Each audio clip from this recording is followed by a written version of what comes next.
Lionel Messi et Luis Suarez ont marqué pour permettre à l'Inter Miami de s'imposer contre Nashville, 3-1, 5-3 sur l'ensemble des deux matchs, mercredi et se qualifier en quart de finale de la Coupe des Champions CONCACAF. Messi a d'abord offert une passe décisive à Luis Suarez, dans le dos de la défense, pour l'ouverture du score, 8e, avant de marquer lui-même pour le 2-0, 23e. Messi a été remplacé à la 50e minute et son remplaçant, Robert Taylor, a conforté l'avance pour Miami sur une passe décisive, de Suarez, 63e. L'entraîneur de l'Inter Miami, Gerardo Tata Martino, a déclaré que la sortie de l'Argentin était due à une inquiétude concernant les ischio-jambiers de la jambe droite de l'octuple Ballon d'Or. Nous n'avons pas voulu prendre de risques. J'imagine que pour le match de samedi, à DC United, il ne sera pas disponible, a ajouté Martino.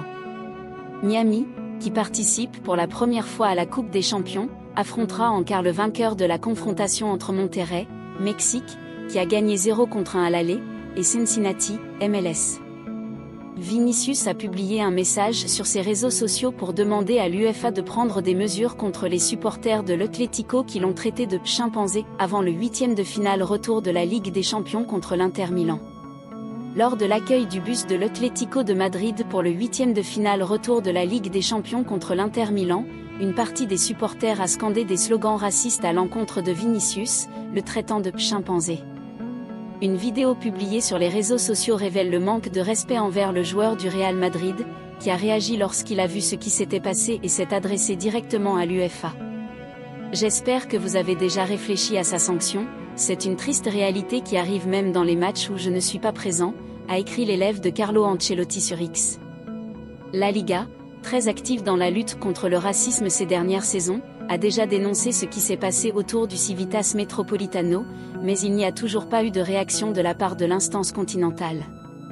Conscient que Kylian Mbappé quittera le club en fin de saison, le PSG s'est déjà lancé à la recherche de son remplaçant. Un raid visé. En fin de saison, Kylian Mbappé fera ses adieux aux supporters du Paris Saint-Germain ainsi que ses coéquipiers. Si le club francilien a déjà confirmé le départ de son meilleur buteur de l'histoire, Paris s'est déjà mis à la recherche du remplaçant du Bondinois. Et un joueur de Liverpool est dans le viseur pour assurer l'après Mbappé. Mbappé quitte Paris, Madrid devrait l'accueillir. Si certains acteurs et amoureux du cuir rond pensaient que Kylian Mbappé allait agir comme ce fut le cas en 2022 en renouvelant son avec la formation francilienne, ce ne sera plus le cas cette fois-ci. En effet, au lendemain de la victoire, 2-0, face à la Real Sociedad en 8e de finale aller de Ligue des Champions, le joueur avait fait savoir à ses dirigeants parisiens qu'il quitte le club en fin de saison. Une décision attendue par le grand public sportif depuis des mois. L'attaquant de 25 ans aurait déjà conclu un accord avec le Real Madrid pour y débarquer gratuitement après son départ libre du Paris Saint-Germain. La presse espagnole avait même indiqué que le capitaine des Bleus aurait même déjà signé son bail avec la Maison Blanche pour l'été prochain. La mère du joueur se serait rendue à Madrid pour chercher une maison dans le cadre de l'arrivée de son fils. Mercredi, Marca a indiqué que l'achat de la maison que souhaiterait avoir Kylian Mbappé se situe entre 12 et 16 millions d'euros. Diaz pour remplacer Mbappé à Paris ? Si le PSG avait pensé au recrutement du jeune Brésilien de Palmeiras, Estevão William Almeida de Oliveira Gonçalves de Messino, pour remplacer Kylian Mbappé, le club de la capitale française aurait désormais une autre cible plus expérimentée. Et celui-ci se trouve chez les Reds de Liverpool. À en croire les informations du journal colombien, El País, le Paris Saint-Germain a songé à Luis Diaz pour remplacer l'international ailier gauche colombien, 45 caps, 11 buts, pour l'après Mbappé. Les dirigeants qatariens ne veulent pas lâcher le joueur, qu'ils estiment bien facilement faire partie de la formation dirigée par Luis Enrique. Le joueur est sous contrat jusqu'en 2027 avec Liverpool. Depuis l'annonce de son départ, Kylian Mbappé n'est plus utilisé de la même manière qu'il y avait de cela quelques mois au Paris Saint-Germain. Le Bondinois est traité comme un joueur lambda par l'ancien sélectionneur de l'Aurora. En dehors des matchs à élimination directe, Luis Enrique fait une gestion étonnante de l'attaquant français. Une situation qui intéresse le sélectionneur de l'équipe de France. Deschamps se réserve sur la gestion de Mbappé par Enrique. Ce jeudi 14 mars 2024, le sélectionneur des Bleus a dévoilé sa liste pour les 2 matchs amicaux de l'équipe de France pour les journées FIFA du mois de mars contre l'Allemagne, 23 mars au Groupama Stadium, et le Chili, 26 mars au Vélodrome. Profitant de cette aubaine, le technicien français a donné son avis sur la gestion de son capitaine par Luis Enrique au Paris Saint-Germain. Deschamps s'est réservé de critiquer son homologue espagnol, qui ne souhaite pas qu'on se mêle de ses affaires. Super, magnifique, ironiquement. Vu le nombre de matchs qu'il a joué. L'élément fraîcheur sur une grande compétition est quelque chose d'essentiel. Qu'ils aient du temps de jeu, oui, mais jouer tous les 3 jours. Il y aura de la fatigue, moins elle est importante, mieux c'est. Le rythme pour Kylian, aucun souci. Ce sont les choix de son entraîneur. Quand il était en poste avec l'Espagne, il n'aimait pas qu'on mette le nez dans ses affaires, donc je ne vais pas le faire.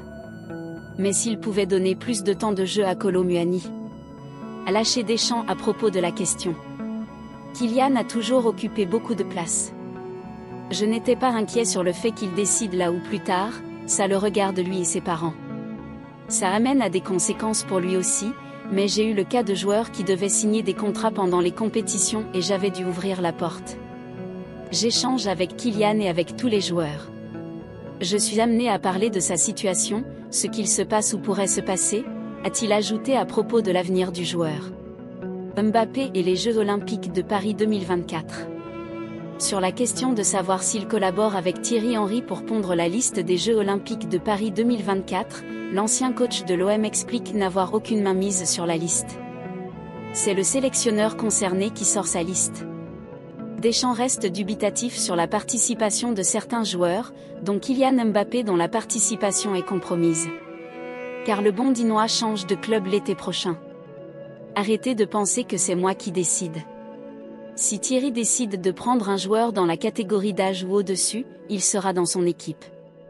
Maintenant, en étant le plus factuel possible, j'ai un passé quand même de joueur, l'objectif commun c'est d'avoir la meilleure équipe possible. N'oublions pas ce qu'il s'est passé au dernier JO, la situation dans laquelle s'est retrouvé Sylvain Ripoll, à cause des clubs français. Que les joueurs aient l'envie, sur la faisabilité c'est du ressort de Thierry, je ne suis pas contre Thierry, je suis avec lui, mais d'un point de vue de joueur c'est très compliqué d'enchaîner les 2 compétitions d'un point de vue physique et psychologique, a déclaré Dédé, avant de poursuivre. L'objectif reste le même, avoir la meilleure équipe possible. Je souhaite beaucoup de courage à Titi, j'espère qu'il pourra avoir un oui ferme et définitif. Imaginez un joueur qui lui dit oui en juin, mais il change de club entre-temps. Lorsque nous serons en stage à Clairefontaine, les choses seront claires entre ceux qui y vont et ceux qui n'y vont pas, a-t-il conclu.